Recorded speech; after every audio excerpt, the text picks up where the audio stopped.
Welcome to episode 149 of the Autism Outreach Podcast. I am your host, Rose Griffin, and today we are talking about the importance of ethics.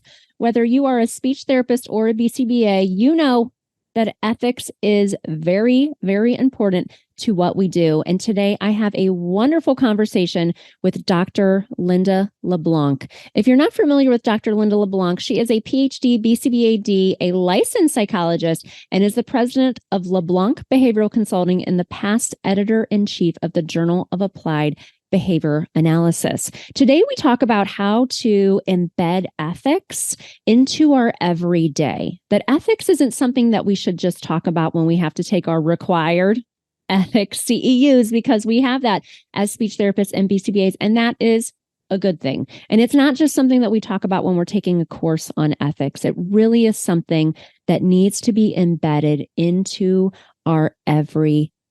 And we are going to talk all about that today on episode 149 of the Autism Outreach Podcast. Let's get right on into this critical conversation.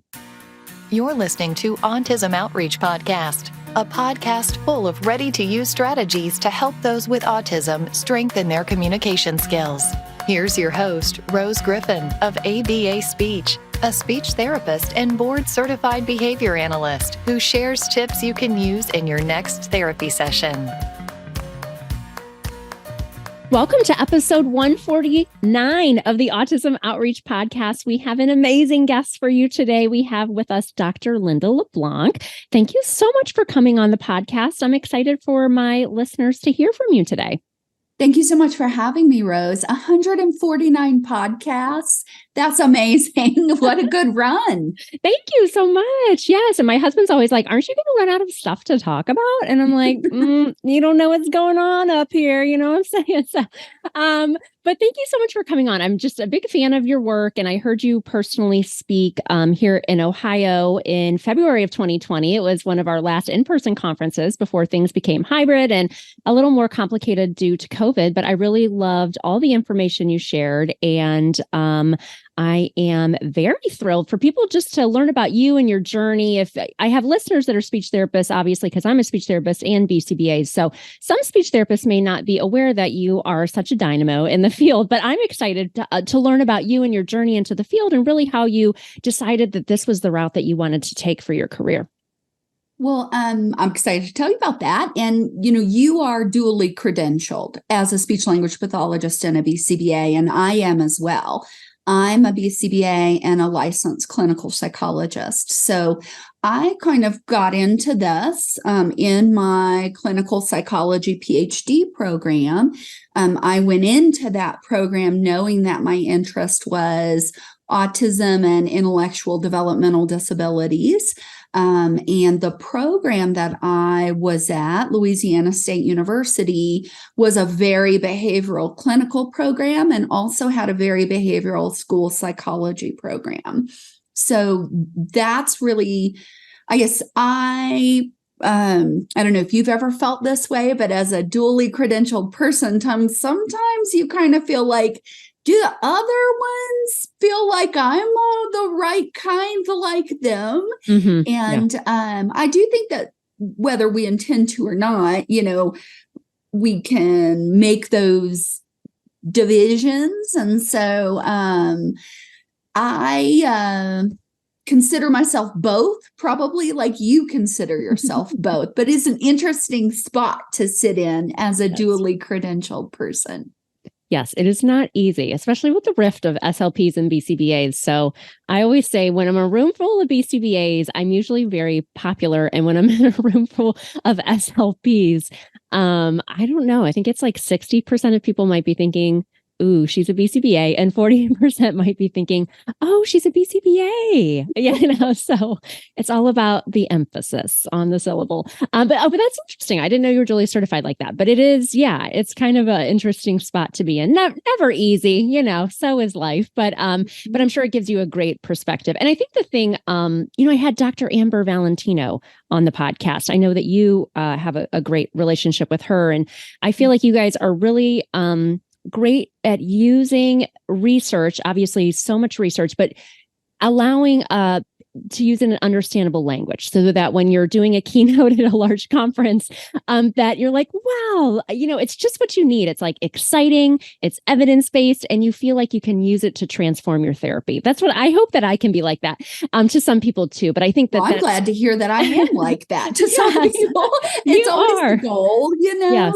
to really think about the audience perspective when you're speaking to people, and that most people prefer things to be understandable, practical, useful takeaways. Yes. So thank you for that. I appreciate it. No problem. And today, we're going to talk about ethics. So if you're listening and if I haven't told you, I've been teaching an ethics class for people who are becoming BCBAs here at Kent State. And I've been doing that for about 5 years now.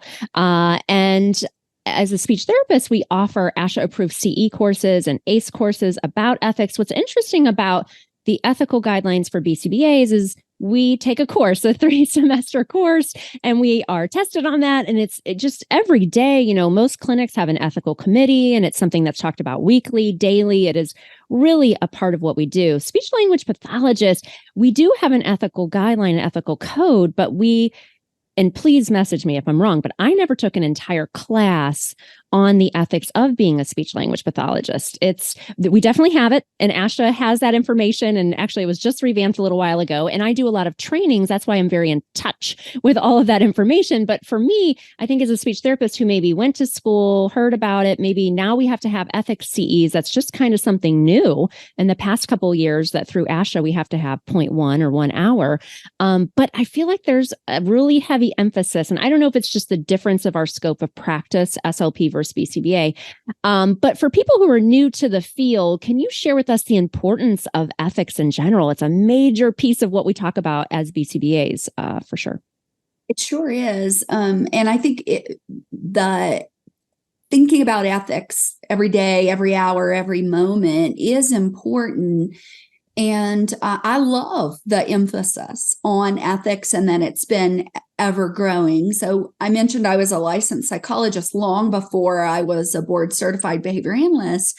And so I was already bound to a code of ethics, the APA code of ethics, before there was a codified BCBA, ethics code for behavior analysts. For many people in behavior analysis, whether you're an RBT or a BCBA, we tend to, not me anymore, but the other ones tend to be quite young. And so for many of them, this is likely their first professional role as a therapeutic agent, where it is not just a job where you're paid to do a thing, but where you have the responsibility for the outcome of a person who is vulnerable, that is dependent on what you do, how you behave, not just in terms of the teaching interaction or what have you, but how you set up your services, how you communicate about your services. And I think so in the very beginning, virtually everything you encounter is new. It will be the first sticky situation where a parent XYZ, or the first sticky situation where you are in someone's home doing your job in circumstances that might feel similar to like when you babysat before, but when you were not in that, very specific therapeutic role. So a lot of times when you encounter something for the first time, you don't know what to do. You are just responding from your gut. And for me, the most important thing about the ethics code are those underlying values that always serve as the pillars for when I'm in a situation and I don't know what to do, or something feels at all a little hinky. I don't have to know the numbers of a list and a code. I have to think about, is this consistent with boundaries and relationships that are appropriate for my professional role? Is this placing the well-being of my clients or family and provider above my own comfort or what have you. Mm-hmm. And so it can kind of be that true north compass whenever you are encountering something that you haven't encountered before. And that happens throughout your profession, but it happens every day when you are at the beginning of your career. Absolutely. And I feel like there's just a lot of gray area when I put together my scenarios in class, in the class that I teach. I'm probably a little biased. There's probably a lot that have to do with collaboration and communication because, I come from a place of being dually certified. But I do think that there's a lot of tricky and sticky situations that happen in that collaborative piece of, scope of practice and scope of competence. I do a lot of training on that. And I do think it's nice to have these resources and the code. And just to have the CEU requirement that we do as BCBAs, it's pretty rigorous because not a lot of things are black and white. And even as a person who maybe owns a clinic, then you're dealing with people who, I like that, they're in their first professional role.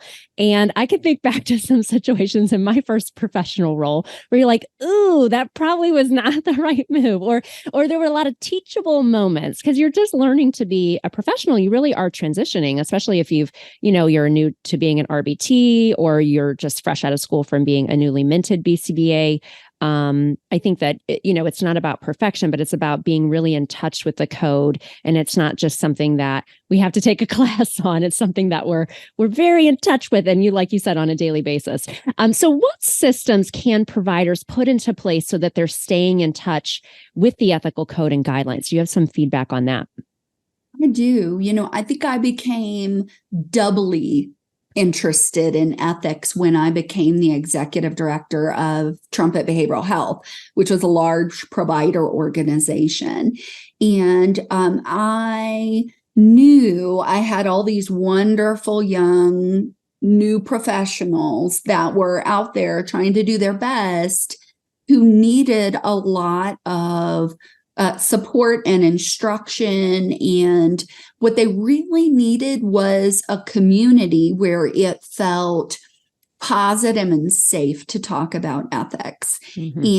And so we created what we called the Ethics Network, and we've actually published an article on that, I think in 2020, and then Amber and the current Trumpet team have published an update. But what we tried to set up was a community where everyone talks about ethics all the time, not when something goes badly. Mm-hmm. Think about, in this situation, what are the ethical implications?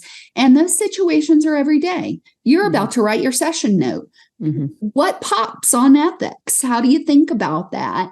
And what should you notice that people are doing well, so that you create communities not only of support when things don't go well, but of reinforcement for the everyday. And the better we are at noticing the appropriate stuff, the more sensitized we also can get to when something doesn't kind of fit that rubric. So I think providers can focus on more small dose discussions about ethics all the time, mm-hmm. and making it easy and differentially reinforcing people reaching out when they have a question, low jeopardy, high jeopardy, any jeopardy, reinforcing, asking and wondering and seeking that support. And I think when that happens, we are less likely to get that fearful avoidant response. Mm-hmm. And we are more likely to embrace, oh, wait a minute, it's not the bad people who behave unethically. It's anyone who's in the circumstance that may be new, unusual, they haven't thought things through, mm-hmm. or they've got other contingencies on their behavior, mm-hmm. that lead them to not be the best version of themselves. That's not to say there aren't some bad actors out there, because they are, right. But the majority of times when we aren't behaving fully right smack in the middle of ethical safety, it is not being thoughtful, not being planful, not being intentional, not noticing, and not being in a situation where our colleagues will speak up and say, hey, I'm kind of wondering about that in a non-threatening, attacking way. It is nice to have that community. I love that term, small dose discussions. I'll be using that. I think that's a really good idea. And I talk about that a lot too, just around the idea of even of collaboration. It's like, let's get together as a team and talk about how the student's doing all the time so that we don't just have to do it when, a BCBA is coming into a school district and things are going extremely poorly. And we all know how that scenario goes. So I like that idea. And I love the idea of an ethics network. I'm going to have to look that article up because I think that's something that people who are maybe starting a clinic, I do consultations with people that are maybe adding speech to their clinic or have all these little ideas. But I think once we have something that's kind of embedded like that, where we are having these regular discussions, that we can get some of these things a framework. Because I think that's what's hard for people that are in the trenches, that are direct line staff. If they're working for a clinic and it's a new clinic and it's a new clinic owner, they're probably just trying to get insurance going and making sure that they're staffed correctly. But this is extremely important because that's sometimes what happens if there's not maybe a note that says, we don't accept Christmas presents or Hanukkah presents or whatever it is. That comes up a lot in our discussions in class. And I will say, well, what is your clinic? Do they have a thought on that? Do they send something out to parents? Because proactively, like a month before the holiday season.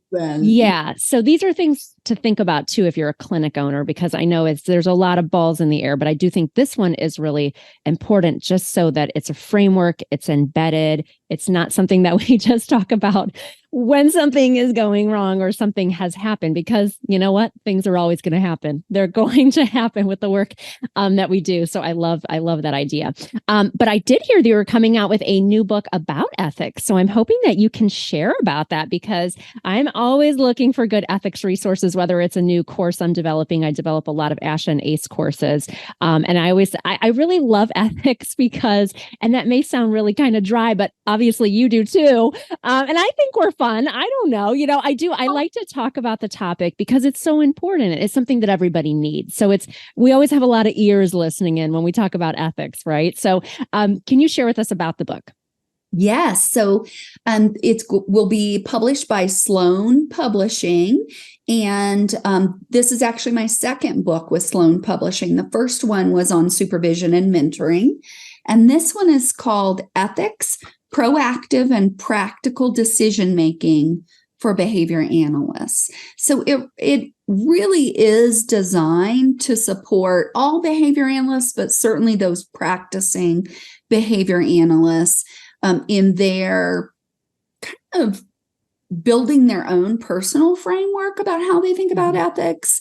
So there are 3 parts to the book. And the first part is really just about our history and our values and how those constantly evolve and how we understand ourselves and our own behavior and our propensities to maybe avoid or attack in the context of ethics, and how we overcome that to choose a more calm, problem-solving, decision-making approach.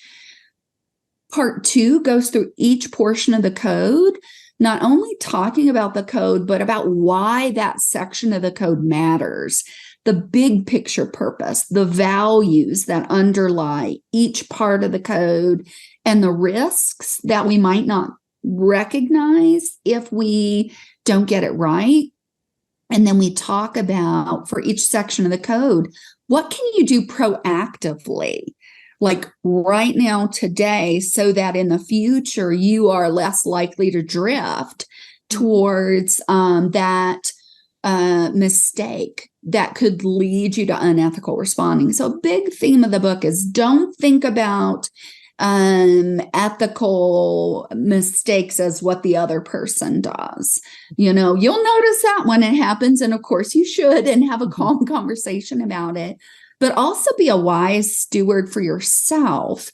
And there are things that we can do every day that will set us up to make it easier to behave within the ethical guidelines, and more noticeable or less likely to behave outside of it. And part 3 is that very practical, everyday dig in. So, for example, we have a chapter on the role of self-management in ethics. Like, it's not just knowing the code. If you don't know what all of your responsibilities and duties and deadlines are, you could miss some of those deadlines in a way that leads you to not set your clients as that priority and ensure their access to services, or ensure the quality of their services or of the documentation or what have you. So stress management and self-management.